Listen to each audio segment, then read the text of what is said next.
Une première depuis 12 ans. Le Premier ministre japonais Fumio Kishida est arrivé en Corée du Sud ce dimanche à l'occasion d'un sommet avec le président sud-coréen. Les deux pays cherchent notamment à apaiser leurs relations. Retrouvons notre correspondant à Séoul, Nicolas Roca. Bonjour Nicolas. Est-ce qu'on peut dire que l'ombre de la Corée du Nord plane sur cette rencontre entre Japonais et Sud-Coréens? Oui, évidemment, il y a plusieurs missiles balistiques nord-coréens qui se sont écrasés dans la mer entre les deux pays depuis le début de l'année et l'année dernière. Séoul et Tokyo devraient donc essayer de renforcer leur coopération dans le domaine de la défense face à l'amélioration des capacités nucléaires et militaires de la Corée du Nord.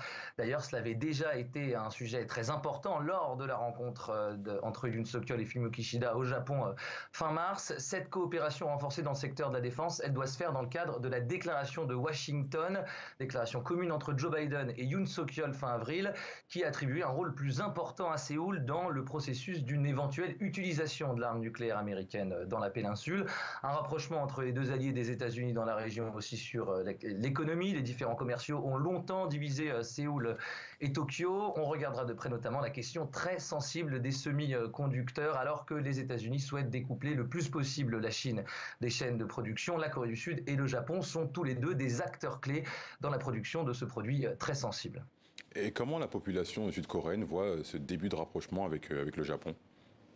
Alors, elle sera très attentive aux questions de mémoire. Yoon Suk-yeol a notamment fait un pas vers le Japon sur le dossier très sensible du travail forcé durant la colonisation. Il a abandonné les demandes sud-coréennes de dédommagement des victimes par les entreprises nippones. Une décision assez impopulaire ici.